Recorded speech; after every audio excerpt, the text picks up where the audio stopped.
right, welcome back, everybody. So now that you all hate us for defending Load, um, For liking the wrong Metallica songs. like we are the wrong kind of Metallica fan. It's all right. Hey, if we're getting hate mail, we know you're watching. So all right, so we're gonna do a true reaction. I've heard this before, but Mason has never heard this. So this is Metallica put out a new album very recently. This is a charity album, a charity live album that they made. They host their own charity. I think it's called All Within My Hands, which is a take on the Saint Anger song. Excellent Saint Anger song, by the way. So they did a all acoustic charity show. They donated all the profits. And if you're looking for a charity to donate your money to, I'd say that you can't go wrong by donating to Metallica's charity. They actually give a crap, and the money will be put to good use. I think right now they're dedicating their money to the Australian bushfires. So that's pretty cool. We're not going to play a lot of the stuff that's on this album. Many of them are cover songs, and maybe we'll play some of them. But a lot of them are also reimagining of older songs. And I want to play the first song of the concert. It's also my favorite Metallica song of all time. Mason knows as well. Disposable Heroes. What album's that off, mister? Disposable Heroes. It's got to be Master of Puppets. Yeah, that's right, Master of Puppets. So I feel like that's the album that most Metallica fans, if you ask them which one's their favorite album, that's the one they say, right? Yes, that is typically the one that gets thrown in my face. That's a standard answer. Yes. This is, and to the album's credit, it has my favorite Metallica song of all time. My favorite Metallica album of all time is "And Justice for All," and "Disposable Heroes" is kind of a window into that very outward punching, world-weary political songwriting. This is one of the best anti-war songs of all time, in my opinion.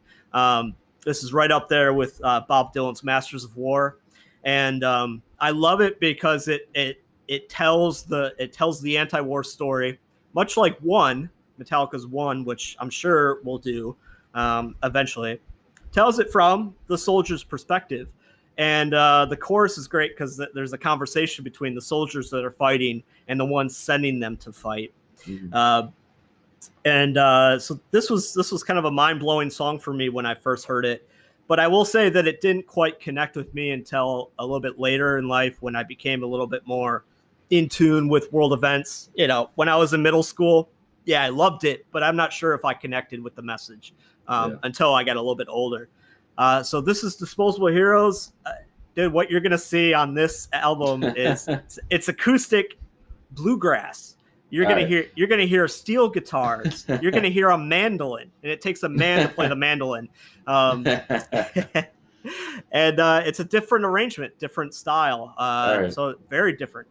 All right, but a few things before we get started with the song. All right. So for people who might be saying, how in the world can this guy say Metallica is his favorite album or favorite artist for 20 plus years, and they come out with a whole new album and he doesn't even know? And then I will say, like, you got to remember, Justin is the music nerd, and when I don't talk to him, I don't get into new music anymore. I'm a layman these days, right? I just kind of experience music as it comes to me through the ether and stuff like that. And so that's how I didn't even know that this existed. Because I just don't follow the music scene at all. And to be fair, they didn't make any music videos for it. There's no promotion. It just showed up on Spotify one day. Yeah. I didn't hear about it coming out. I was just on Metallica Spotify, and there's a new album on there, and caught me by surprise, and I'm really excited. And if I remember correctly, is this the song that we argued over for the road trip album? Yes. Okay, so I would not back down. It had to be on there. So Justin and I went on a road trip to go see Metallica for was it the Saint Anger tour? Yes, it was. And it was roughly a 3-hour drive from where we lived. Grand Rapids, Michigan. Yep. Yeah. And so we developed this whole scheme of how we would put together music to an entire medley of Metallica and burn them on discs, and we would do this together Yeah. so that we could listen to Metallica the entire drive there, and I believe the entire drive back. But like, Yes. it had to like progress. Like, it couldn't just be like, I want to listen to this song, I want to listen to this song. Yep. So we had this whole scheme of vetoes and a number of vetoes, and then you could lock one or two songs that the other person, even if they vetoed, you couldn't undo it. And this was... So the way I remember it, I never thought in a million years he would veto this song. So I didn't put a lock on it. I used my locks on songs that I thought he might try to get rid of. So then when he tried to veto this song, I was left helpless. I couldn't use any of the things we agreed to, so I just had to respond with anger and yelling at him. And eventually I cried enough to get my way. So thank you very much. We did get my favorite song on the... I mean, you were talking about how like you didn't connect to this song more until later, and you were a little bit older, right? Like, man, at that age, I didn't even like... I don't want to say I didn't like the song, but I was like, really? You're going to narrow it down to, only 3 hours of Metallica, and you're going to make this one of the songs? Like, oh, my God. Can I just nap during this one? Like, I mean... You're killing me. Like, going back, like, well, no, that was my attitude then. Yeah, no, I get it. Now, I'm like, what the fuck was I thinking, man? Like, this song is like, I've grown to appreciate it much, much more since the road trip to Grand Rapids. Cool. So I'd like y'all take note. I was right. All right, let's get into it, sir. You ready? Here we are. Here we are, y'all. I'm not nervous at all. Not at all. Okay, nothing to be nervous about. We're all gonna have some fun here. Papa Het looking good in his old age. Yeah.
All right.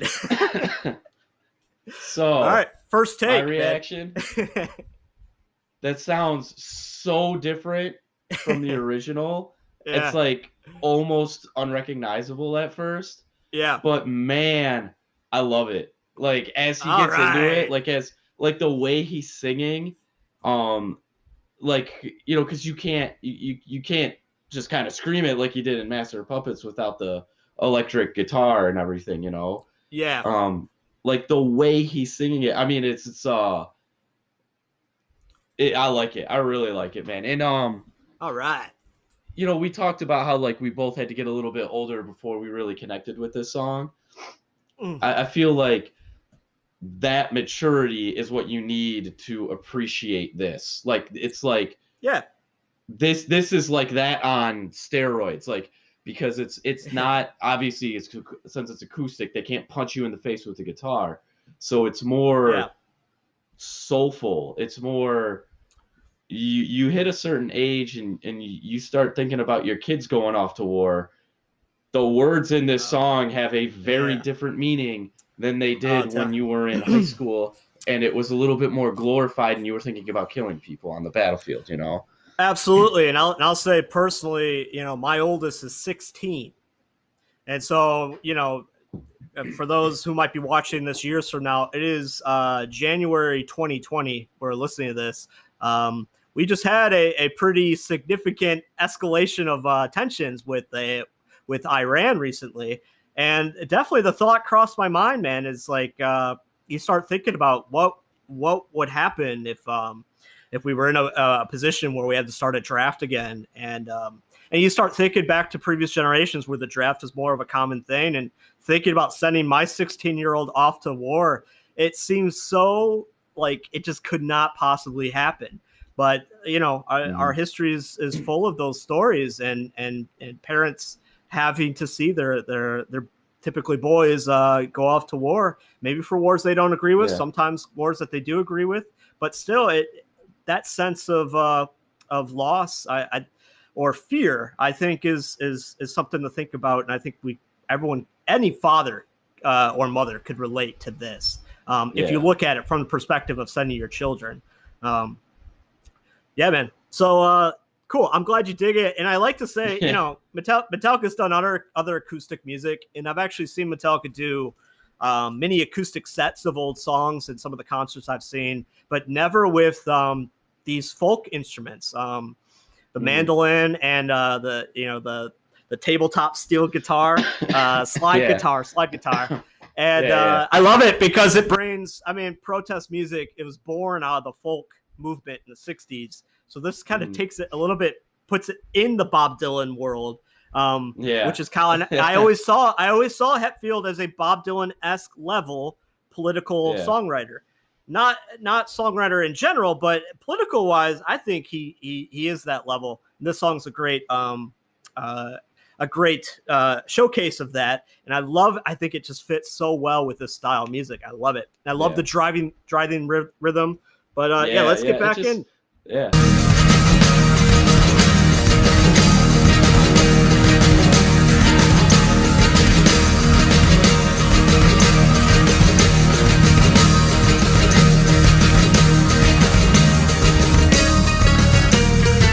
That sounds so good. Yeah.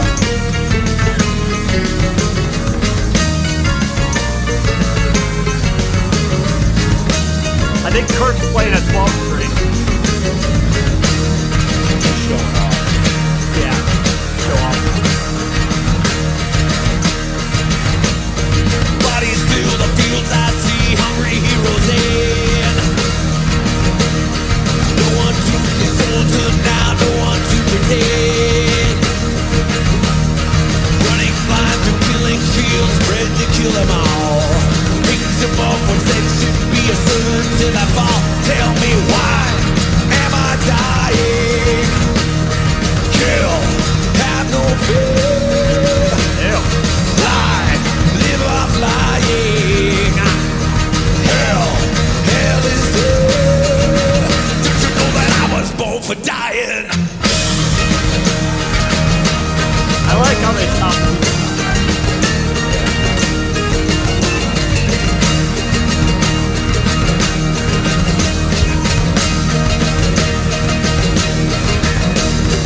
Talking of machine gun fighters, nothing for me now.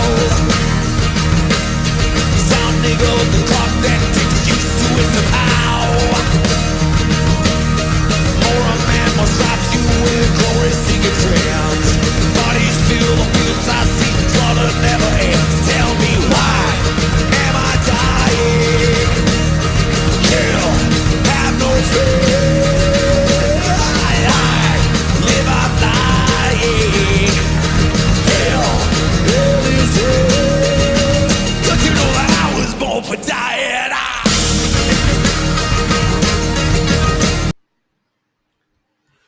Man, so Hetfield's voice on this is kind of interesting. You know, I'm very used to the difference in Hetfield's approach live versus the album.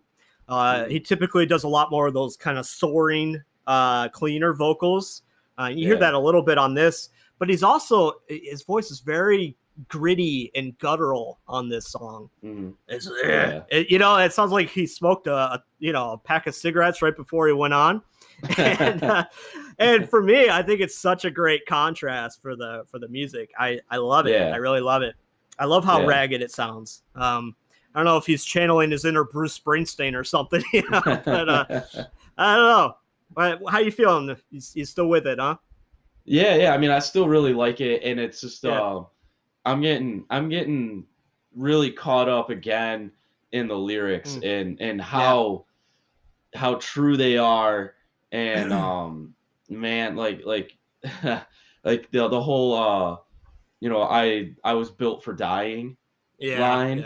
It's just like Yeah. man, that may you might seem like, oh, he's just a songwriter, he's never experienced war, he doesn't know what he's talking about. But I'm like, I don't know. You go and watch some of the Vietnam era movies, the ones that are, highly touted for being very realistic. The one that's Yeah. specifically coming to mind is Full Metal Jacket, and Yeah. they're in basic. Absolutely.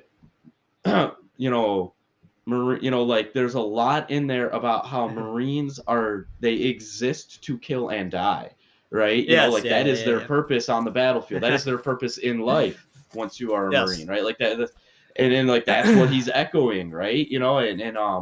And it's just man, a younger, yeah, it goes over your head. You don't quite put two and two together. You get a little bit older. You watch a few more documentaries on Vietnam, World War II, Iraq War I, and stuff like that, and you're just like, oh shit, absolutely. It gets real fast. All right, man. I think that's well said. Let's get back into it.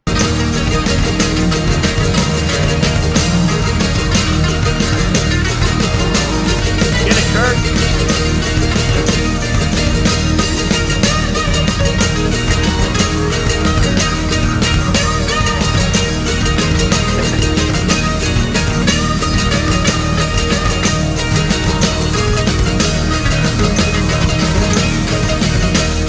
Soldier boy, made of clay, now an empty cell.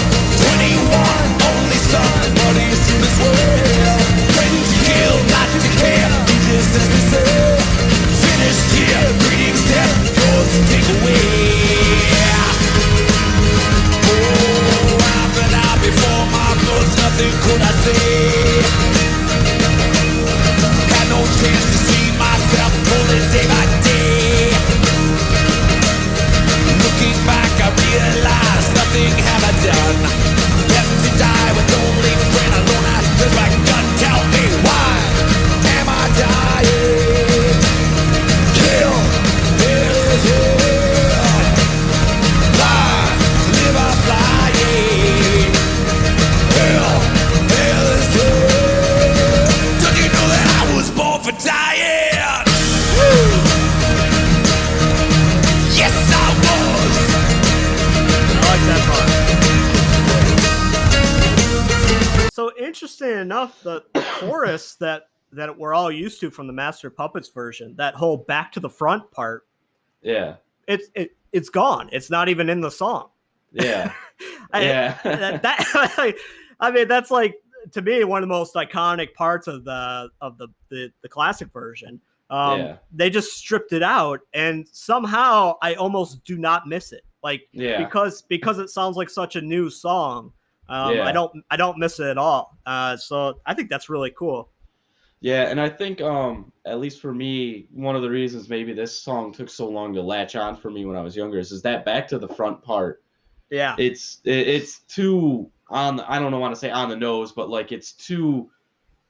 it overpowers the rest of the song, if you will. And it's when we had the argument about the 3-hour drive, all I could remember was he's just yelling back to the front for no fucking reason. Back to the front. Yeah. All right. One thing I will say about this though is the guitars, dude, they don't have the, maybe it's just they're not recorded at quite the right levels or whatever, but I feel like the guitars don't have that same strength to them that they did on the classic version, and it's a little missing There were parts where I was like, man, I wish it was just like the volume was pumped up a little bit more. But like the layers to it, the levels to it, like the complexity of it is really cool. You could like bury yourself in it really, really fast. But there are times when I'm just like, man, make that thing a little bit louder.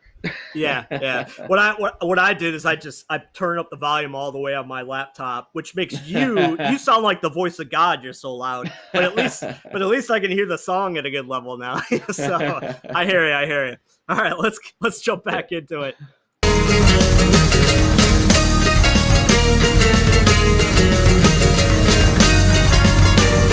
I love this part right here.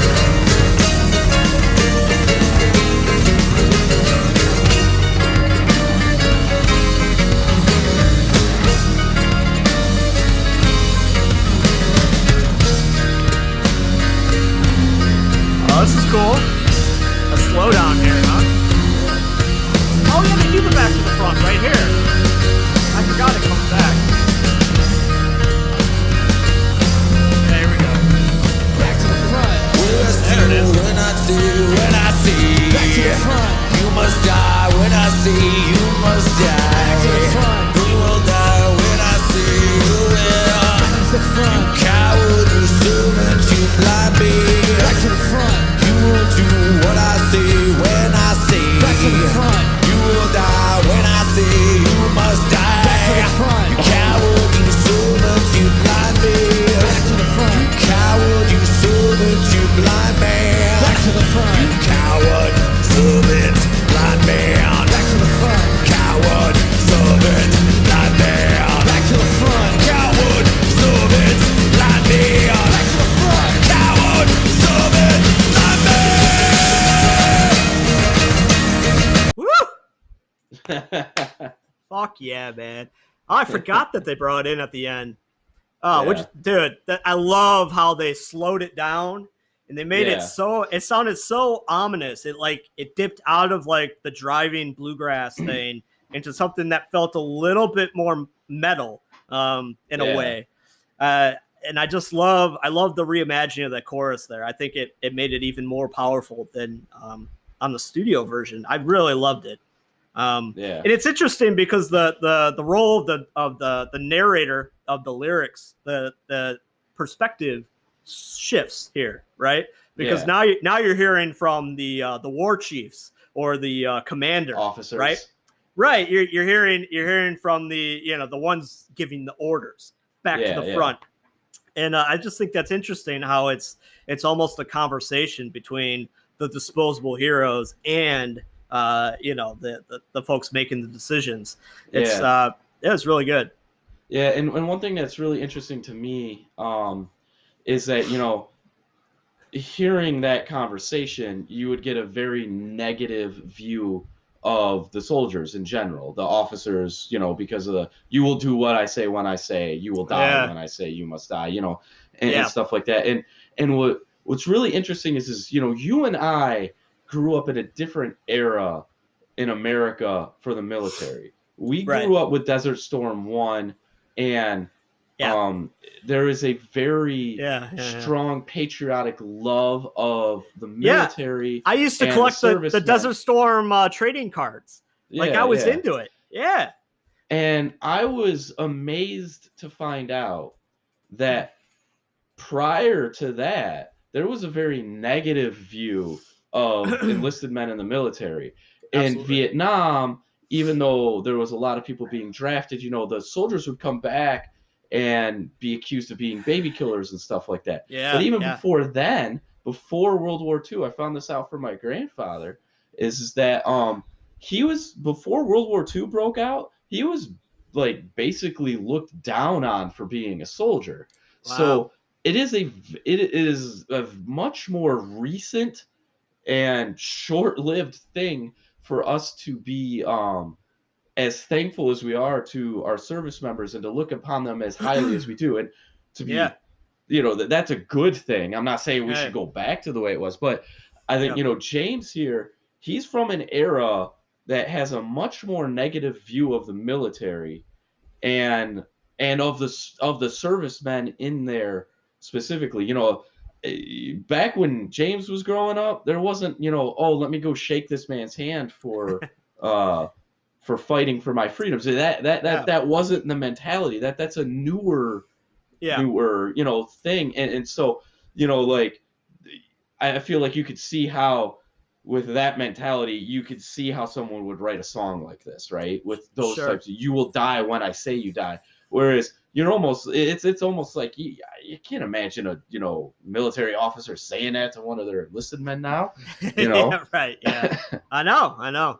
And I think songs like this, some of the famous war movies that came out in the late 70s and 80s, it helped people build. And you talk about Metallica's One, which tells the tragedy of war from a soldier's perspective. It kind of changed the dynamic maybe in people's minds, where it's like, well, even if I didn't support the war, I can support the soldiers, because a lot of them were just doing their job. Some of them had no freaking choice to be there. And some of them were sold a bunch of lies to enlist. And once they got there, they realized that, what they were doing was not something they supported. There's a lot of that dynamic. So yeah, I think it's interesting, especially for you and I who grew up where, that Desert Storm was definitely a very patriotic time. Everyone supported not only the conflict, but also got very into the war machine. It's like we celebrated the technology, we celebrated the soldiers, and then even today with the long going war on terror, that's a fairly unpopular or divisive war, but loving the soldiers is not divisive. I mean, for the most part, the soldiers coming back from that, even if you're anti-war, you're grateful to them. So that's a really good dynamic to talk about. So yeah, good commentary. Let's wrap this one up. All right. Back